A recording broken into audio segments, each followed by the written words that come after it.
you to picture the most stereotypical HOA president imaginable. Clipboard, forced smile, power trip voice.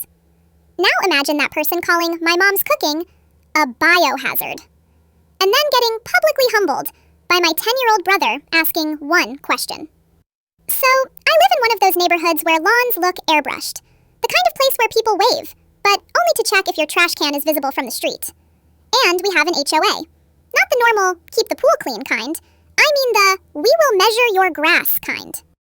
My mom moved here with me and my little brother after my parents split. She's not loud. She's not confrontational. She's the type who apologizes when you bump into her. And Sundays are her thing. She cooks. Big pot, spices, steam on the windows. It's the one day the house feels safe. It started with a note taped to our door, printed, official looking, like a parking ticket. Odor violation, $250 fine. I thought it was a prank. My mom read it twice, then folded it carefully like it was a bill she didn't understand. I went straight to the HOA website, and of course the president's name was everywhere. Let's call her Melissa, because she looked like a Melissa. We emailed, we called. No response. Then a second notice came. This one said, repeated nuisance odors may result in further enforcement. Nuisance. Like my mom was storing chemicals, not cooking chicken. My brother asked, are we in trouble? And my mom goes, no, baby, it's okay. We will be more careful. More careful about food. So she starts cracking windows even when it's cold. She cooks smaller portions like she's doing something illegal. She starts lighting candles afterward, which honestly just made it smell like cinnamon crime scene. Then one day we're bringing groceries in, and our neighbor, this guy who always wears a tucked-in polo, leans over his fence and goes, you know, some people are sensitive. Maybe try less ethnic stuff. He said it like he was giving helpful advice, like he was helping us fit into the neighborhood's approved scent. I swear my mom's shoulders dropped an inch. She just nodded and said, okay, sorry.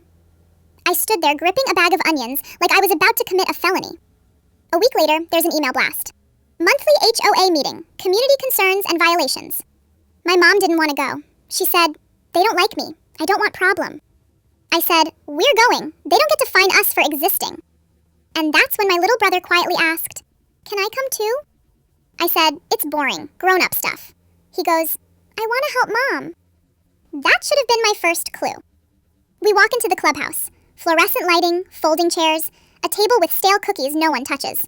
Melissa is up front with a binder the size of a textbook. She's smiling like a principal about to announce detention. People are chatting, but the second my mom walks in, I feel eyes. You know that feeling where you realize you've been a topic before you ever entered the room? Melissa starts the meeting with community updates. Then she hits violations. And she goes loud enough for everyone. We've had repeated complaints about odors, strong cooking smells. It's becoming unpleasant. Then she does that little pause, like she's waiting for the crowd to agree. One lady actually nods. Another guy smirks. My mom is looking at her hands. I'm already seeing red. Melissa continues. We all share this community, and some activities are simply not appropriate. Not appropriate.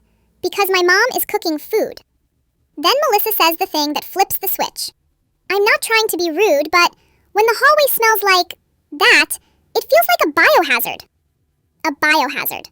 My mom's eyes get glossy immediately. Not dramatic crying, just that silent, embarrassed panic. I start to stand up, and my brother grabs my sleeve. And he whispers, wait. My 10-year-old brother stands up. Not loud, not angry, just calm. He's holding a folder. He says, hi, I have a question. Melissa smiles like she's humoring a child. Okay, sweetie. My brother opens the folder and pulls out printed pages. He says, in the HOA rules, where does it say you can fine someone without written notice and a hearing? Melissa's smile freezes for half a second, and she does the classic power move. That's not something you need to worry about. My brother goes, still polite, but you fined us 3 times, and the rules say there's a process. He looks down, reads, and goes, first you give a written warning, then a hearing date, then the board votes. He looks up. Which part did you do? You could literally hear chairs creak. Someone in the back stopped chewing. Melissa starts flipping through her binder like it's going to save her life. Melissa tries to talk over him. Well, we received multiple complaints. My brother doesn't argue. He just turns one page and says the sentence that kills the room. Okay, then why did you only fine our house? silence. Because that's the thing about bullies with rules. They're brave until you point at the pattern. Melissa blinks. Her face goes that specific shade of, I didn't think you'd question me. A guy in the second row goes, wait, that's true. I've smelled grilling all summer. Another woman says, I bake fish every Friday. Nobody's ever fined me. Now it's not our problem, it's her credibility. My mom tries to stand up and apologize, because that's what she does. And my brother turns to her and says, quiet, but the mic picks it up, Mom, you did nothing wrong. And I swear, half the room softened right there. Because it's one thing to power trip adults. It's another to watch a kid defend his mom with your own paperwork. Melissa ends the meeting early.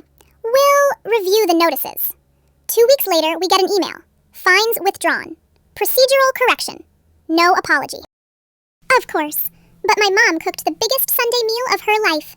And my brother walked through the house, inhaling dramatically like a food critic, and goes, So, Sunday cooking stays? I said, forever.